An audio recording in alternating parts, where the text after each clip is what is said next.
এই ভিডিওর পরবর্তী 20 মিনিট আমি আপনাদের কাছে চেয়ে নেব। আজকের জন্য স্পেশালি বলবো, খাতা পেন সাইডে রাখুন, শুধুমাত্র মন দিয়ে আমি যে কথাগুলো বলবো সেগুলো শুনবেন। নমস্কার বন্ধুরা, সকলকে স্বাগত জানাই চ্যানেলে।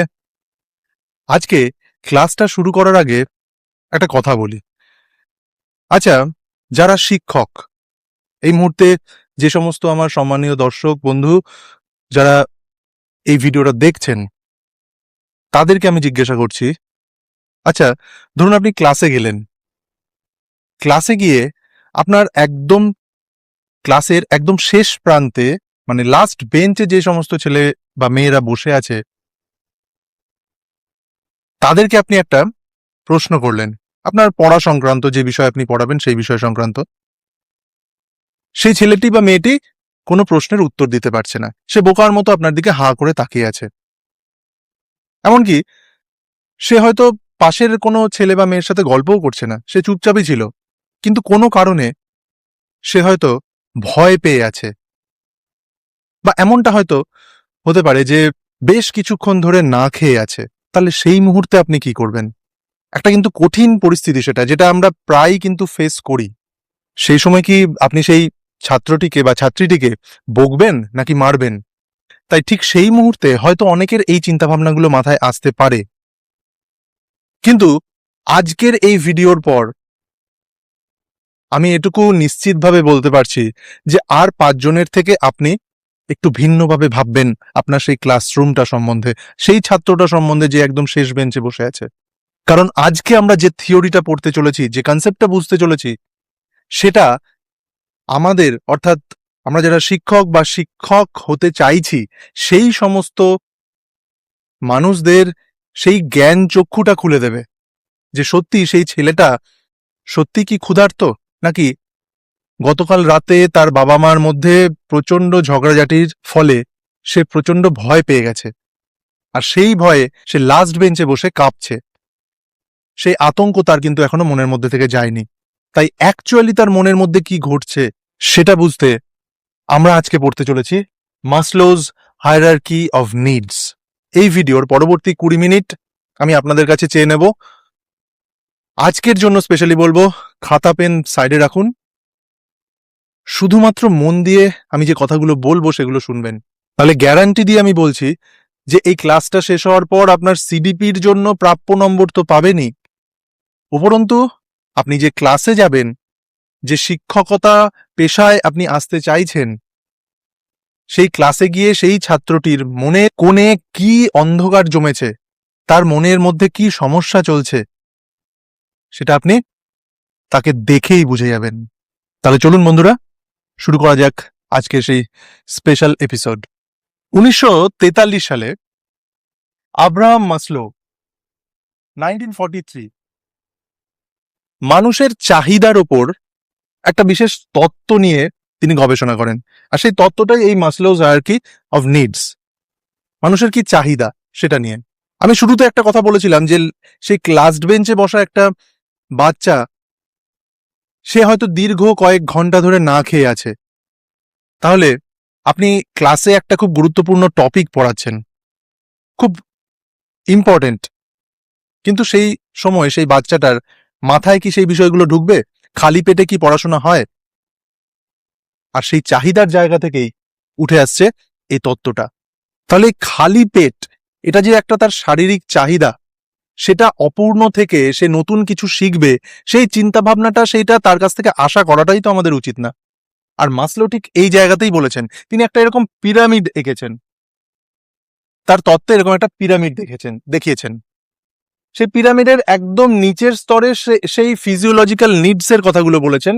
শুধু নিচের স্তরে না, আস্তে আস্তে নিচের যে 4টে স্তর, সেই 4টে স্তরে সেই ফিজিওলজিক্যাল, সেই শারীরিক চাহিদাগুলো পূর্ণ হওয়ার কথা বলেছেন। তবেই সে একদম 5ম স্তরে, অর্থাৎ পিরামিডের একদম ওপরে গিয়ে সে পৌঁছতে পারবে। আর তার এই নিচের স্তর থেকে ওপরের স্তরের জার্নিটা কি, সেটাই কিন্তু আজকে আমরা দেখব। এই টোটাল 5টা যে স্তর, যেটা নিয়ে তার গবেষণা, মানুষের সেই চাহিদাগুলো নিয়ে, সেটাই আজকে আমরা বোঝার চেষ্টা করব। প্রথম যে স্তরটা একদম নিচে, পিরামিডের একদম নিচে, নাম্বার 1 যেটা, সেটাকে বলা হচ্ছে physiological needs. ফিজিওলজিক্যাল নিডস একদম বেসিক, একদম নাম্বার ওয়ান, নিচের স্তর। এবং এই বিষয়গুলো আমি এমনভাবে আপনাদের সামনে রাখবো যে আপনি স্কুলে গিয়ে আপনার ছাত্রকে যাতে খুব সহজে চিনতে পারেন আপনার শিক্ষকের সেই দৃষ্টিভঙ্গি দিয়ে, ঠিক সেই দৃষ্টিভঙ্গি দিয়েই আজকের পুরো তত্ত্বগুলোকে আমি আপনাদের সামনে উপস্থাপন করার চেষ্টা করছি। ধরুন আপনি ক্লাসে গেলেন, তখন আপনি দেখছেন একটি ছেলের খিদে পেয়েছে। তাহলে প্রথমেই আপনাকে কিন্তু নিশ্চিত করতে হবে যে ছাত্রটা শারীরিকভাবে স্বচ্ছন্দ বোধ করছে কিনা, সে আদেও সকাল থেকে খেয়ে আছে কিনা। আর ঠিক এই কনসেপ্ট থেকেই কিন্তু আমাদের স্কুলে মিড ডে মিলের বিষয়টা উঠে আসছে। কারণ সরকার এই বিষয়টাকে খুব গুরুত্ব দিয়েছেন এই কারণে, খালি পেটে কিন্তু পড়াশোনা হয় না। তাই একজন শিক্ষক হিসেবে আমাদের প্রথম যে দায়িত্ব, ছেলেটি ঠিকমতো খেয়েছে কিনা দেখতে হবে, যে ক্লাসরুমে বসে আছে সেটা ঠিকমতো এয়ারি কিনা দেখতে হবে, ঠিকমতো আলো বাতাস খেলছে কিনা দেখতে হবে, এবং তার জল তেষ্টা পাওয়া, তার টয়লেটের প্রয়োজন, এই সমস্ত যে বেসিক চাহিদাগুলো, সেগুলো কিন্তু একজন শিক্ষক হিসেবে আমাদেরকে সব থেকে বেশি গুরুত্ব দিয়ে দেখতে হবে। আর ঠিক এটাই বলা হচ্ছে ফিজিওলজিক্যাল নিডস। তাহলে আপনি শিক্ষক হিসেবে আপনার ছাত্রের এই ফিজিওলজিক্যাল নিডস গুলো ফুলফিল করলেন। যখন ফুলফিল করলেন, আপনি নেক্সট যে স্তরে আপনি উঠে গেলেন, আপগ্রেড হলেন, অর্থাৎ সেকেন্ড স্তরে, যেটাকে বলা হচ্ছে সেফটি অ্যান্ড সিকিউরিটি।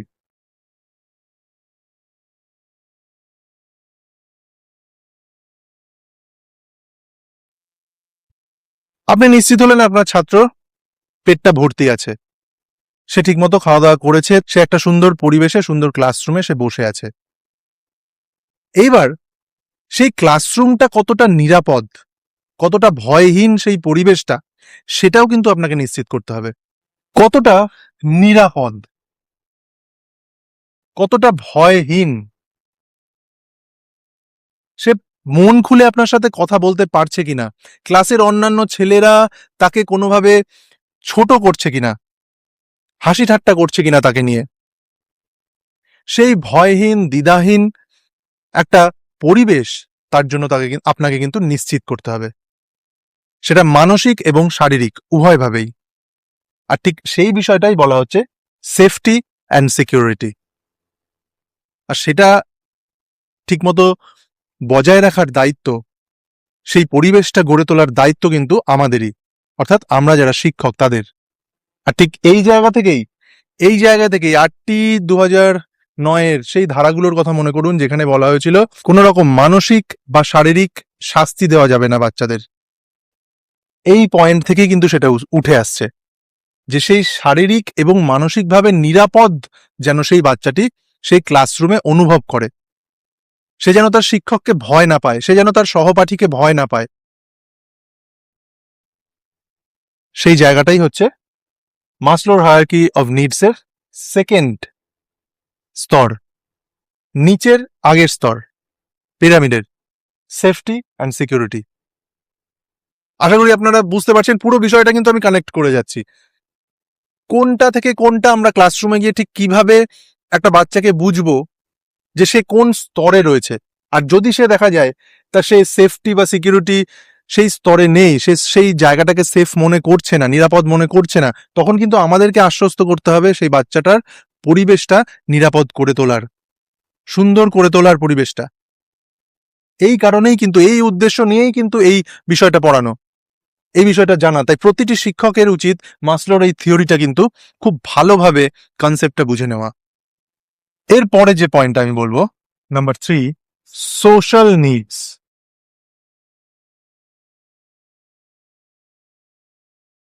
অর্থাৎ লাভ অ্যান্ড বিলঙ্গিংস। বিষয়টা কি দেখুন, প্রথমটা হলো ফিজিওলজিক্যাল নিডস ফুলফিল হলো, সেফটি সিকিউরিটি সিকিউর হলো, জায়গাটা নিরাপদ হলো। তারপর আমরা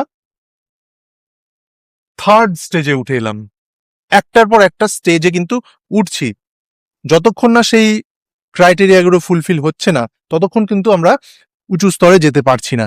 একটার পর একটা করে স্টেপ আমরা ফুলফিল করছি, তারপর নেক্সট স্তরে এগিয়ে যাচ্ছি। এখানে 3টে বিষয় আমাদেরকে লক্ষ্য রাখতে হবে।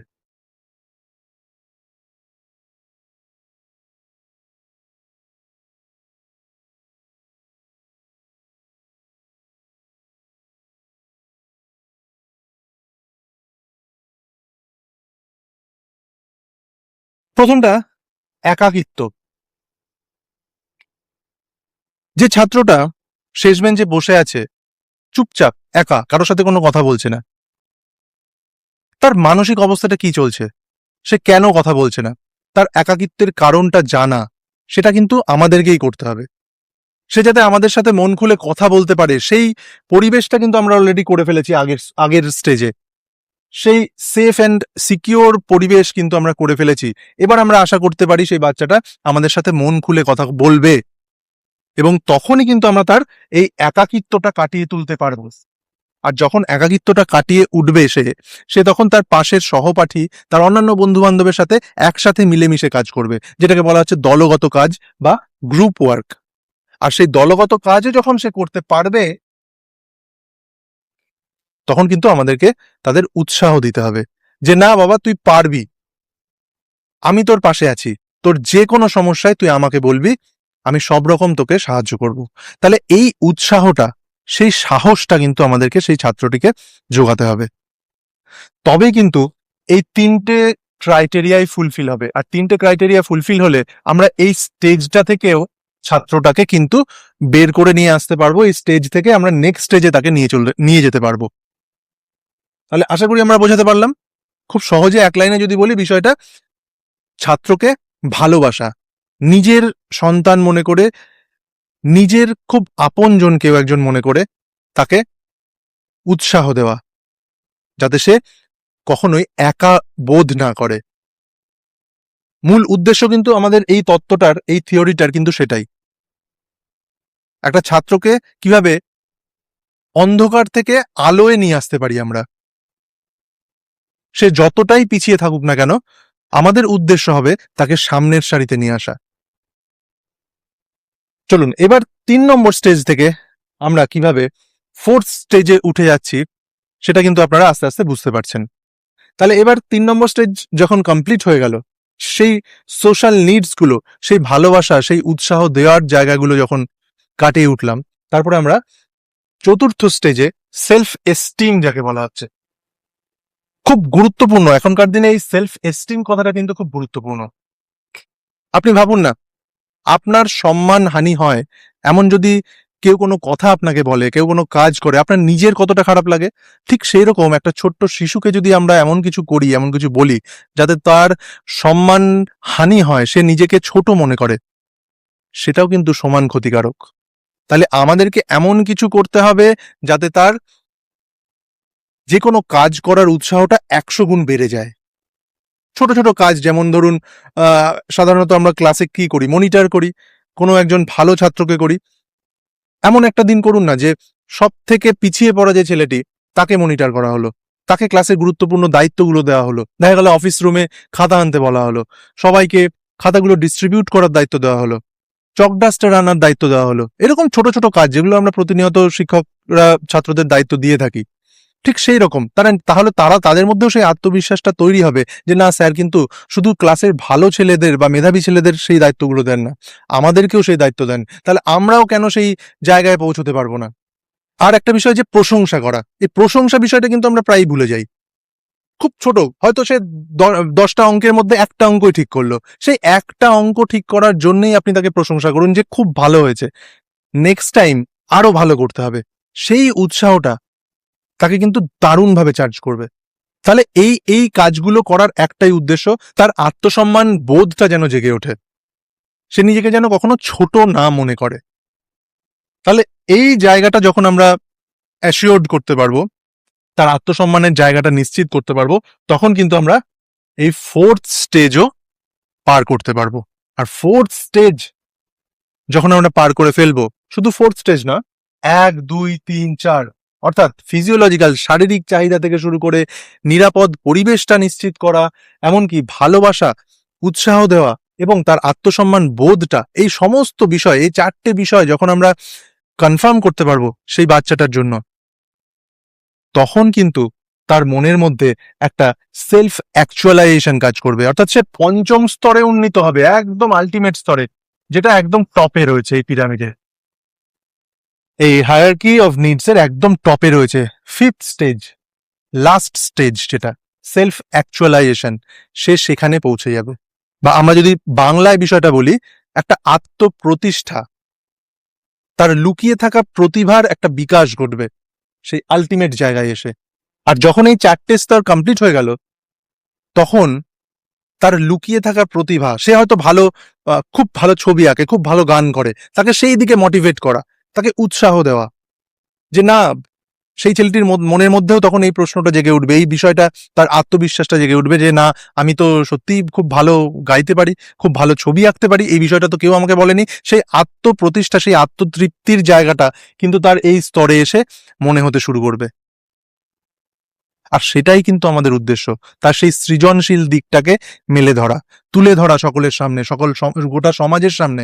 আর পড়াশোনার কেন কেন কারণটা কি, পড়াশোনা করানোর কারণটা কি, তার মনের মধ্যে তাকে বোঝাতে হবে যে আমরা শুধু পরীক্ষায় পাশ করার জন্য কিন্তু পড়ছি না, সেই পড়াশোনার প্রতি ভালোবাসাটা তার যেন জেগে ওঠে, সেই উৎসাহটা আমাদের তাদেরকে দিতে হবে। তাহলে এই যে পুরো বিষয়টা, এই যে পুরো 5টা স্তরের কথা আমি বললাম, মাসলোর যে হায়ারার্কি অফ নিডস এর, এটা কেন কেন আমরা কেন পড়লাম? আমরা যখন ক্লাসরুমে যাব, যখন আমরা দেখব যে কোনো ছেলে পড়া পারছে না, বা ক্লাসরুমে চুপ করে বসে আছে মাথা নিচু করে, হয়তো সে ভয়ে কাঁপছে, হয়তো বলছে আমি অনেকক্ষণ খেয়ে আসিনি, তখন আমরা কিন্তু জাজ করব যে সে এই 4টে স্তরের মধ্যে, আমি 5টা স্তরের জায়গায় যাব না, তখন আমি 4টে স্তর, তার বেসিক নিডের জায়গাটা দেখব, সে 4টে স্তরের মধ্যে ঠিক কোন স্টেজে রয়েছে।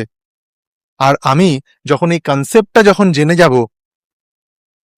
তখন কিন্তু আমার বুঝে নিতে কোনো অসুবিধা হবে না যে ছেলেটি 1 নম্বর স্টেজে, না 2 নম্বর স্টেজে, না 3 নম্বর স্টেজে, না 4 নম্বর স্টেজে আছে। তাহলে সে যেই স্টেজেই থাকুক না কেন, তাকে 5 নম্বর স্টেজে, একদম আত্মপ্রতিষ্ঠার জায়গায়, তার লুকিয়ে রাখা প্রতিভাটাকে বের করে নিয়ে আসার জায়গাটা কিন্তু আমাদেরকে নিজেদেরকে হাতে ধরে তৈরি করে নিতে হবে। তাহলে একটা সহজভাবে বলতে গেলে এটা অনেকটা একটা মাস্টার কি, সেই মাস্টার কিটা আমাদের কাছে রাখতে হবে। কিসের মাস্টার কি? ছাত্রদের মনের দরজা খোলার একটা চাবি, একটা মাস্টার কি। সেই মাস্টার কি হলো এই হায়ারার্কি অফ নিডস, যেটা মাসলো বলে গেছেন তার এই তত্ত্বতে। দেখুন, আজকের সমাজে দাঁড়িয়ে একজন ডাক্তারবাবু, তিনি যদি ভুল করেন, বড়জোর একটা জীবন নষ্ট হবে।